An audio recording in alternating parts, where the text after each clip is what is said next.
우리에게 주시는 하나님의 말씀은 에베소서 1장 1절에서 6절까지의 말씀입니다. 하나님의 뜻으로 말미암아 그리스도 예수의 사도된 바울은 에베소에 있는 성도들과 그리스도 예수 안에 있는 신실한 자들에게 편지하노니, 하나님 우리 아버지와 주 예수 그리스도로부터 은혜와 평강이 너희에게 있을지어다. 찬송하리로다. 하나님 곧 우리 주 예수 그리스도의 아버지께서 그리스도 안에서 하늘에 속한 모든 신령한 복을 우리에게 주시되, 곧 창세전에 그리스도 안에서 우리를 택하사 우리로 사랑 안에서 그 앞에 거룩하고 흠이 없게 하시려고 그 기쁘신 뜻대로 우리를 예정하사 예수 그리스도로 말미암아 자기의 아들들이 되게 하셨으니, 이는 그가 사랑하시는 자 안에서 우리에게 거저 주시는 바 그의 은혜의 영광을 찬송하게 하려는 것이라. 아멘.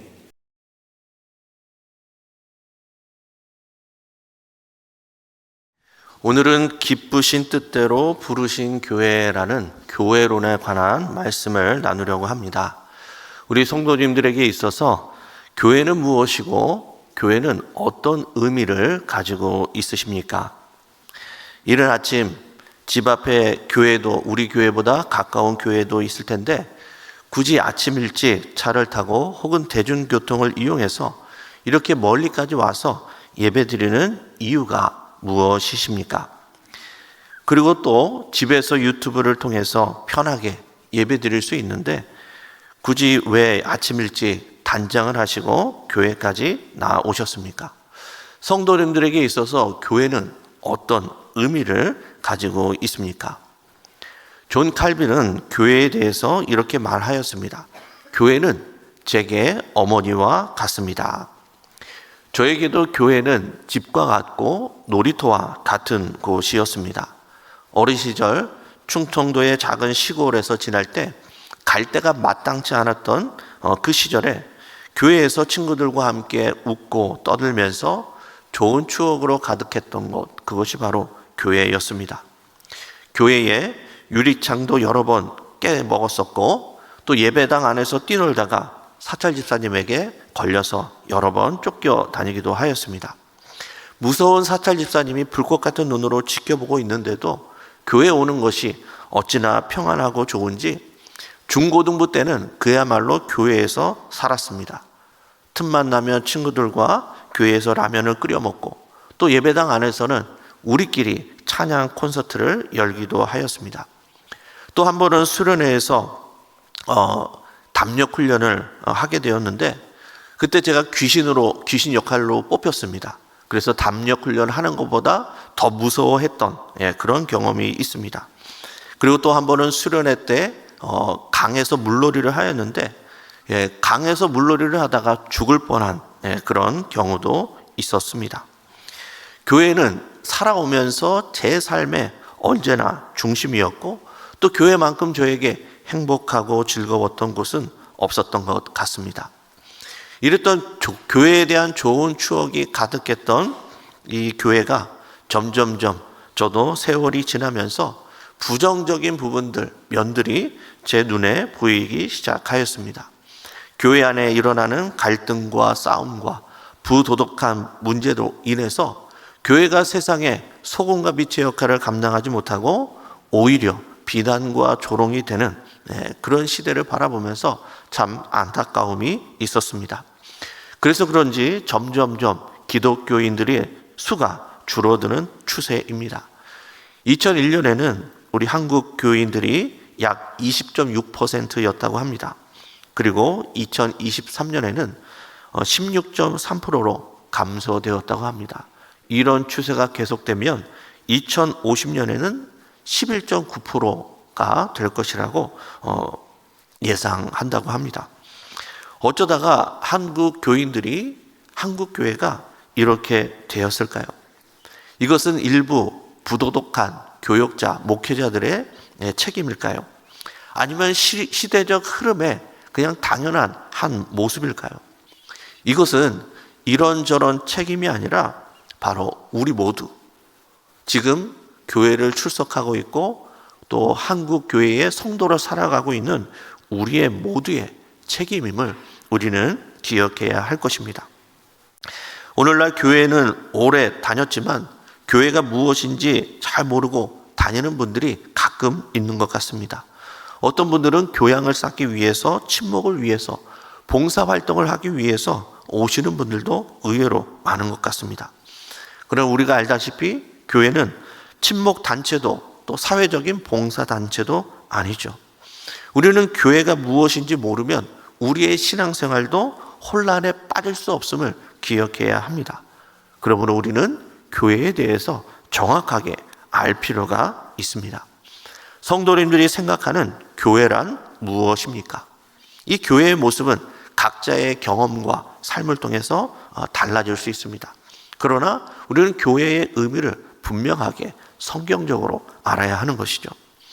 교회는 글자 그대로 가르칠 교, 모일 회자를 써서 가르치는 모임이라는 의미를 가지고 있습니다. 그런데 이 교회라는 문자적인 뜻은 교회에 대해서 정확하게 표현하고 알 수가 없죠. 이 교회를 영어로는 철치라고 합니다. 철치라고 하는데 그 의미는 주님께 속한 것이라는 의미가 담겨져 있습니다. 교회의 원어는 에클레시아입니다.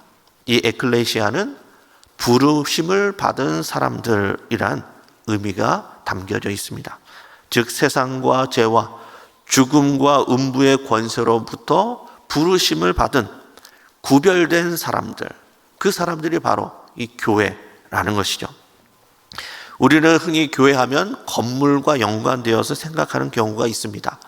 목회자도 교인들도 건물이 아니라 공동체라는 것을 잘 알면서도 왠지 모르게 교회라는 건물이 없으면 불안해하고, 또 건물이 없는 교회는 교회의 꿈이 바로 이 교회를 짓는 것인 교회들이 있습니다.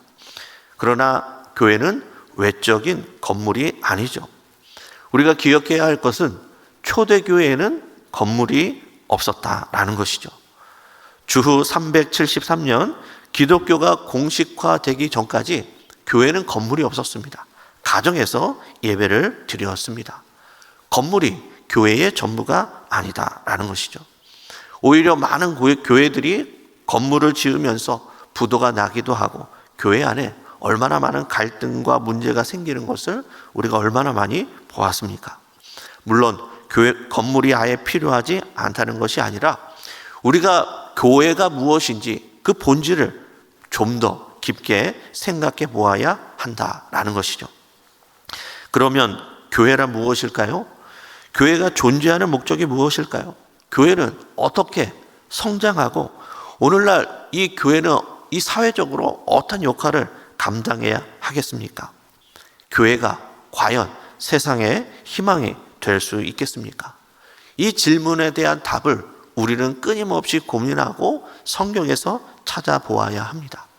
성경에서 우리가 이 교회론에 관한 질문에 대한 답을 찾는다면 우리는 에베소서에서 그 해답을 찾을 수 있습니다. 에베소서는 바울 서신입니다. 이 에베소서의 별명이 여러 가지가 있는데요. 서신서의 여왕, 바울 신학의 절정이라는 별명을 가지고 있습니다. 어떤 신학자는 이 에베소서를 가리켜서 성경의 그랜드 캐년이라고 말하였습니다. 끝도 없이 펼쳐지는 복음의 대장관이 이 에베소서 안에서 펼쳐지고 있다라는 것이죠. 그래서 에베소서의 한 단어, 한 구절도 놓칠 수 없는 아름다운 비경으로 가득 차 있다라고 말하였습니다. 한마디로 사도 바울의 교회론의 정수가 바로 이 에베소서에 담겨져 있습니다. 또 에베소서의 또 하나의 특징이 있는데요.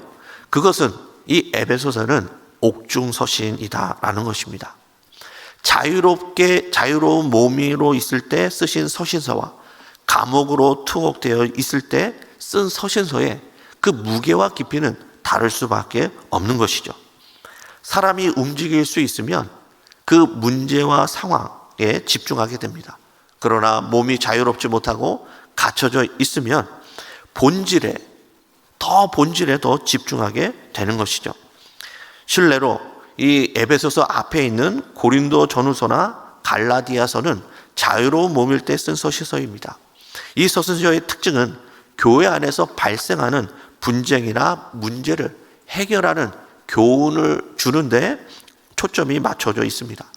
그런데 에베소서는 그보다 더 본질적인 문제, 그리스도인의 비밀, 교회의 비밀에 대해서 사도 바울은 기록하고 있습니다.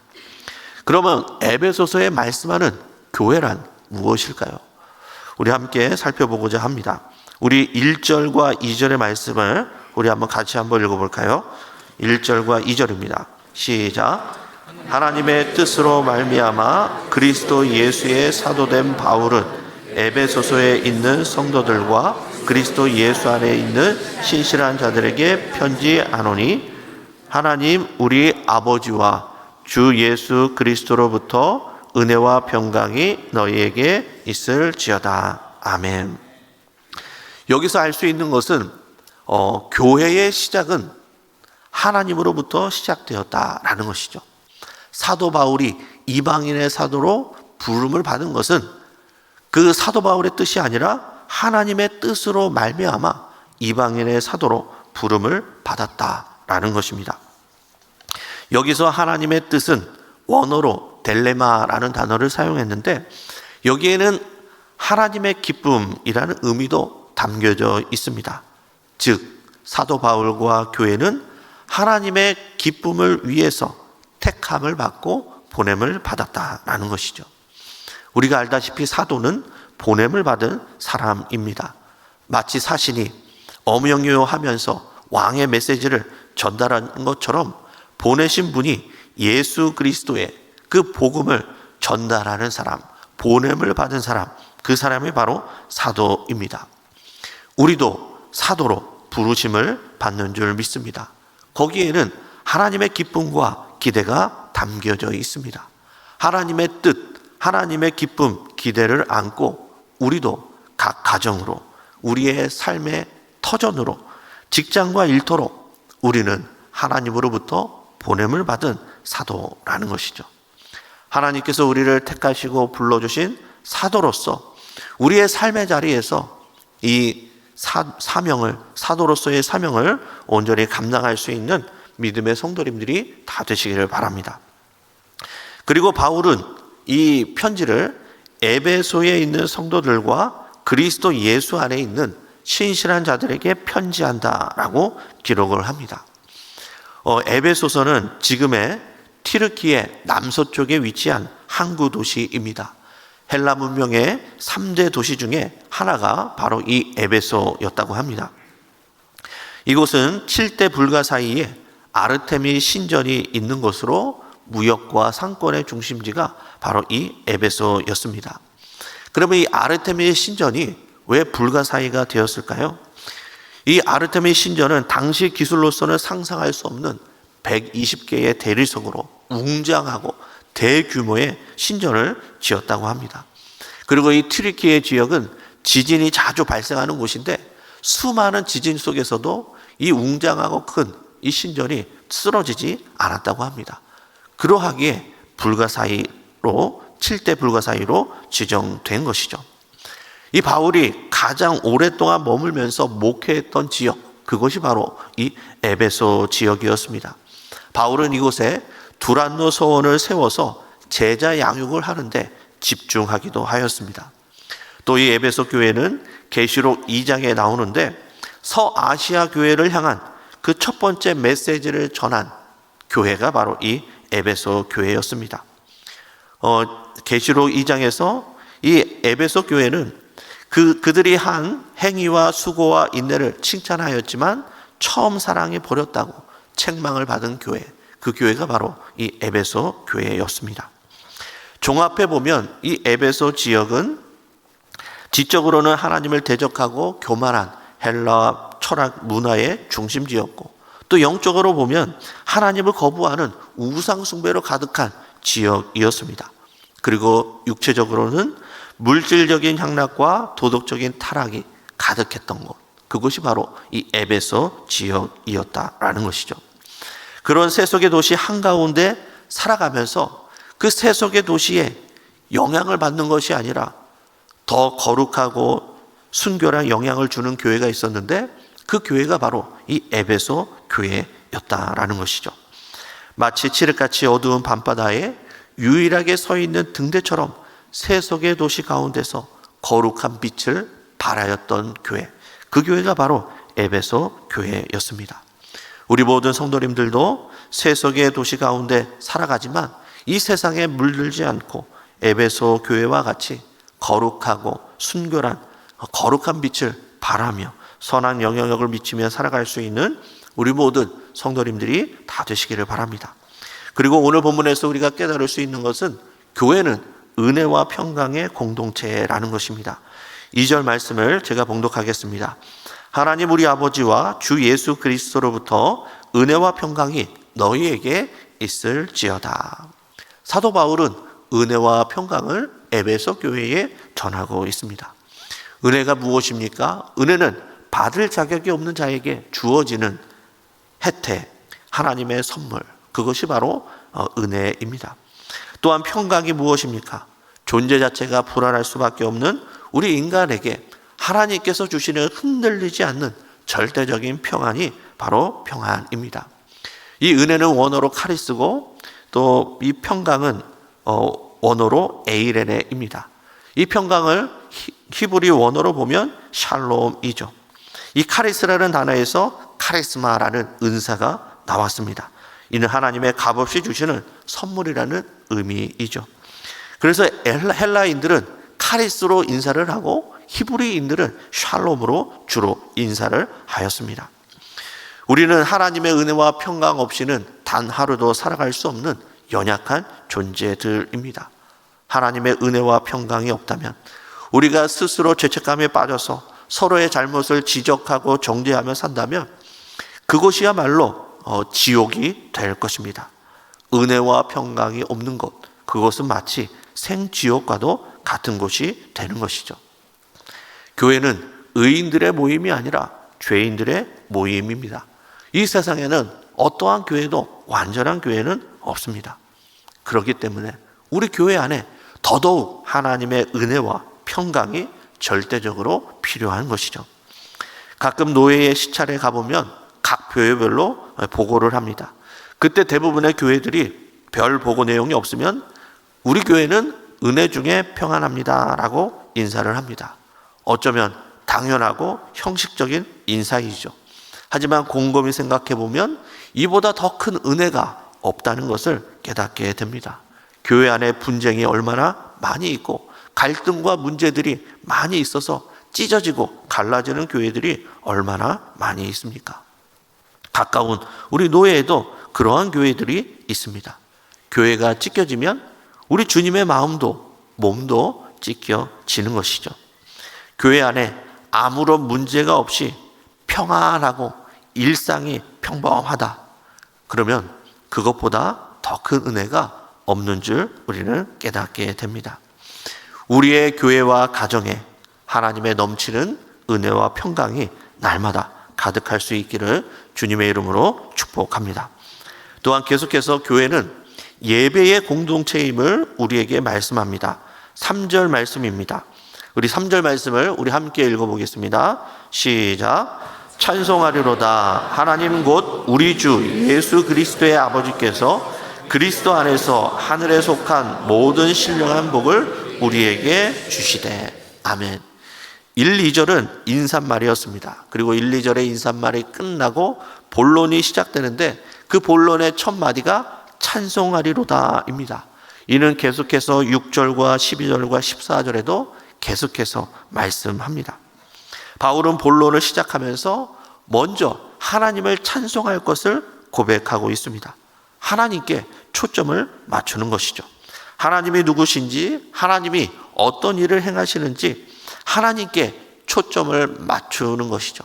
우리가 하나님께 초점을 맞출 때 찬송이 터져 나오고 예배가 무엇인지 깨닫게 됩니다. 예배란 무엇입니까? 예배는 하나님께 초점을 맞추는 것입니다. 하나님께서 하나님 되심을 인정하는 것이고 하나님의 행하심을 찬양하고 높이는 것입니다. 그것이 바로 예배입니다. 우리가 교회에서 여러 가지 성경 공부도 하고 훈련도 하고 봉사를 합니다. 우리가 이런 여러 가지 훈련을 받는 이유가 무엇입니까? 그것은 우리가 온전한 예배자가 되기 위함이 아닙니까? 예배가 바로 교회의 목표요, 존재의 이유요, 우리를 창조하신, 변화시키는 하나님의 목적이 되는 것이죠. 그러므로 우리 교회는 그 무엇보다도 예배의 공동체가 되어야 한다라는 것입니다. 우리가 교회 안에서 다른 사역은 좀 부족해도 괜찮습니다. 예배만 살아있으면 그 교회는 부흥하고 성장합니다. 반대로 다른 사역이 활발하게 아무리 다 진행된다 하더라도 예배가 죽어 있으면 그 교회에는 소망이 없습니다. 이스라엘 민족의 역사를 보면 그들의 승패는 바로 이 예배에 달려 있음을 보게 됩니다. 예배를 드리기 위해 이스라엘 백성들은 출애굽하였습니다. 그리고 가나안 땅에서 하나님의 거룩한 백성으로 세워지기 위해 그들을 하나님께서 인도해 내신 것이죠. 이스라엘 백성들이 예배에 실패를 하면 그 자리에 우상으로 가득 찼습니다. 하나님의 자리에 우상으로 대체된 것이죠. 예배가 죽어 있으면 하나님이 아닌 다른 문제들로 이스라엘 백성들은 징계를 받았습니다. 우리의 삶에도 교회 중심에도 항상 이 예배가 있어야 된다라는 것이죠. 교회가 예배를 제대로 하나님 앞에 드리게 되면 그 다음에 다른 일들은 자연스럽게 하나님께서 모두 행하시는 것입니다. 그러므로 교회는 무엇보다 예배 공동체가 되어야 합니다. 교회는 예배로 충분한 공동체입니다. 그렇다면 우리의 예배의 대상이 누구십니까? 우리 예배의 대상은 우리 주 예수 그리스도의 아버지이신데 그분은 우리에게 하늘에 속한 신령한 복을 주시는 분이심을 우리에게 말씀합니다. 3절 말씀을 제가 다시 한번 봉독하겠습니다. 찬송하리로다. 하나님 곧 우리 주 예수 그리스도의 아버지께서 그리스도 안에서 하늘에 속한 모든 신령한 복을 우리에게 주시되, 하나님께서는 우리에게 신령한 복을 주신다라고 말씀하십니다. 우리는 복하면 흔히 이 땅에서 잘되고 건강한 복을 생각하는데 그것이 아니라 신령한 복, 영적인 복을 말씀하고 있는 것이죠. 영적인 복으로 충만한 공동체, 그 공동체가 바로 교회인 것입니다. 바울이 신령한 복을 계속해서 강조하는 이유는 무엇입니까? 세속적인 세상적인 복과 구별하기 위해서입니다. 세상에 줄 수 없는 복, 세상으로부터 오지 않는 복, 사람의 노력으로 취득할 수 없는 복, 순간적이지 않는 영원한 복, 그 신령한 복을 사모하기 위해서 사도 바울은 신령한 복을 말한 것입니다. 교회가 성도들에게 예수님을 믿으면 무조건 복을 받는다라는 이러한 것만을 가르치면 안 됩니다. 세상의 모든 문제를 다 풀어줄 수 있는 것처럼 교회가 말을 하면 안 되는 것이죠. 그리스도인에게도 교회 안에도 고난의 길이 있고 풀리지 않는 현실의 문제들이 있음을 인정하고 가르쳐야 합니다. 하지만 그것을 떠나서 신령하고 영원한 복을 추구하도록 안내하고 인도하는 것이 바로 교회의 역할인 것이죠. 아이러니하게도 교회가 언제 가장 거룩하고 흠이 없고 세상으로부터 선한 영향력을 발휘했을까요? 그것은 교회가 모진 핍박과 박해를 받을 때입니다. 세상이 타락하고 부패하여 어두워지면 어두워질수록 작은 촛불이 더 밝게 빛나는 것처럼 그렇게 교회는 세상을 향해 거룩한 빛을 발하였습니다. 에베소 교회는 가장 타락하고 세속적인 지역에 있는 교회였지만 그러나 가장 순결하고 흠이 없는 신령한 복을 누리면서 주님의 그 거룩한 빛을 비추는 교회가 되었습니다. 우리에게 있어서 가장 큰 복이 무엇입니까? 그것은 바로 그리스도 안에 있는 그 복인 줄 믿습니다. 예수님 한 분이면 충분한 줄로 믿습니다. 예수 그리스도 외에 이 땅에 주어지는 다른 복들, 그것은 사은품에 불과한 것이죠. 사은품인 세상적인 복을 얻으려고 가장 큰 복인 예수 그리스도를 놓치는 그런 어리석음을 범하지 않는 우리 모든 성도님들이 다 되시기를 바랍니다. 오늘 보면 4절에서 6절의 말씀입니다. 우리 함께 읽어보겠습니다. 시작. 곧 창세전에 그리스도 안에서 우리를 택하사 우리로 사랑 안에서 그 앞에 거룩하고 흠이 없게 하시려고 그 기쁘신 뜻대로 우리를 예정하사 예수 그리스도로 말미암아 자기의 아들들이 되게 하셨으니 이는 그가 사랑하시는 자 안에서 우리에게 거저 주시는 바 그의 은혜와 영광을 찬송하게 하려는 것이라. 아멘. 오늘 본문은 하나님의 은혜와 영광을 찬송하는 것으로 시작이 됩니다. 찬송으로 시작해서 찬송으로 끝나는 것이죠. 하나님께서는 창세전에 우리를 예수 그리스도의 은혜로 말미암아 우리를 하나님의 자녀로 삼아 주셨습니다. 이것은 하나님의 그 기쁘신 뜻을 따라 이루어진 일입니다. 하나님은 우리를 사랑하는 자, 즉 예수 그리스도 안에서 우리에게 그 크신 은혜와 영광을 거저 주셨습니다. 그 행하신 이로 말미암아 그 은혜의 영광을 우리로 하여금 찬송하라라는 것이죠. 하나님을 부르는 다양한 이름들이 있습니다. 엘로힘, 창조주 하나님입니다. 여호와, 스스로 계신 하나님이십니다. 아도나이, 만유의 주제이신 이름 여호와입니다. 여호와 샬롬, 평강의 하나님, 여호와 샴마, 임재하신 하나님. 이렇듯 하나님의 이름에는 다양한 이름들이 있습니다. 그러나 이 모든 이름들이 나와 아무런 상관이 없다면 이 좋은 이름들이 무슨 의미가 있겠습니까? 그러나 그분이 우리의 아버지가 되시면, 우리와 상관이 있으면 그 모든 능력의 이름들이 의미가 있는 것이죠. 자녀는 부모의 모든 것을 누릴 수 있는 것이죠. 부모와 아무리 관계가 서먹해도 우리는 부모의 모든 것을 다 누릴 수 있습니다. 우리 모든 성도님 중에서 자녀들이 우리 집에서 잠을 자는데 잠을 자도 될까요? 묻는 사람은 없죠. 밥을 먹으면서 저 밥을 좀 먹어도 될까요? 묻지 않습니다. 당연하게 아버지와 부모의 관계가 맺어져 있으면 당연하게 누리는 권리이기 때문에 그렇습니다. 하나님이 단순히 전능한 분이 아니라 하늘에 계시는 분이 아니라 우리의 아버지가 되시면 하나님 안에 있는 그 모든 신령한 은혜와 복을, 하나님의 그 영광의 복을 우리가 누리게 되게 되는 것이죠. 마태복음 7장 7절에서 11절 말씀입니다. 구하라 그리하면 너희에게 주실 것이요 찾으라 그리하면 찾아낼 것이요 문을 두드리라 그리하면 너희에게 열릴 것이니 구하는 이마다 받을 것이요 찾는 이는 찾아낼 것이요 두드리는 이에게는 열릴 것이니라. 너희 중에 누가 아들이 떡을 달라 하면 하는데 돌을 주며 생선을 달라 하는데 뱀을 줄 사람이 있겠느냐. 너희가 악한 자라도 좋은 것으로 자식에게 줄 줄 알거든 하물며 하늘에 계신 너희 아버지께서 구하는 자에게 좋은 것으로 주시지 않겠느냐. 항상 가장 좋은 것으로 우리에게 주시는 하나님의 아버지의 그 은혜와 영광 가운데 머물면서 그 하나님 아버지를 더욱 높이고 찬양하는 믿음의 성도님들이 다 되시기를 바랍니다. 말씀을 맺겠습니다. 교회의 시작은 내가 아니라 하나님이십니다. 하나님의 뜻대로 그리스도 안에서 우리를 사도로 교회로 하나님께서 우리를 불러주셨습니다. 여기에는 델레마, 하나님의 기쁘신 뜻이 담겨져 있습니다. 그 기쁘신 뜻대로 우리는 각 가정에서, 교회에서, 일터와 삶의 자리에서 복음의 사도로 보냄을 받은 사람들입니다. 교회로서, 사도로서의 복음의 사역을 잘 감당할 수 있기를 바랍니다.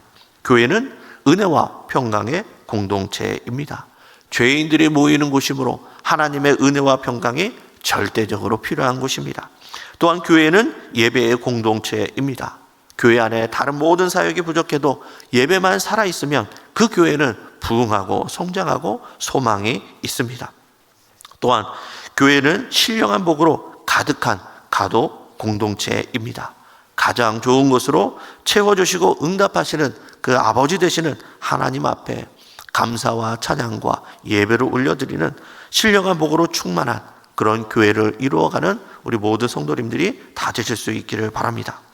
지금은 비록 우리가 물질 만능주의와 교회와 신앙을 부정하는 이 혼란한 시대에 살고 있지만 에베소 교회와 같이 세속의 도시에 살면서도 그 세속에 물들지 않고 오히려 거룩한 영향력을 미치고 거룩한 빛을 발하였던 것처럼 이 세상에 선한 영향력을 미치고 거룩한 빛을 비추며 살아가는 우리 모든 믿음의 성도님들이 다 되시기를 주님의 이름으로 간절히 축원합니다. 기도하시겠습니다. 은혜로우신 아버지 하나님, 부족하고 연약한 우리를 그리스도인의 몸인 교회로 불러주시니 감사를 드립니다. 우리가 교회로서의 사명과 역할을 온전히 감당할 수 있도록 인도하여 주시옵소서. 우리 안에 하나님의 은혜와 평강이 더욱 넘쳐나게 하여 주시고 우리의 예배가 살아나게 하시며 신령한 복을 사모하고 누리는 우리 모두가 되도록 인도하여 주시옵소서. 그리하여 세속과 혼란의 시대에 거룩하고 흠이 없는 교회로 귀하게 쓰임받는 우리 모두가 되도록 인도하여 주옵소서. 감사를 드리며 예수님의 이름으로 기도드리옵나이다. 아멘.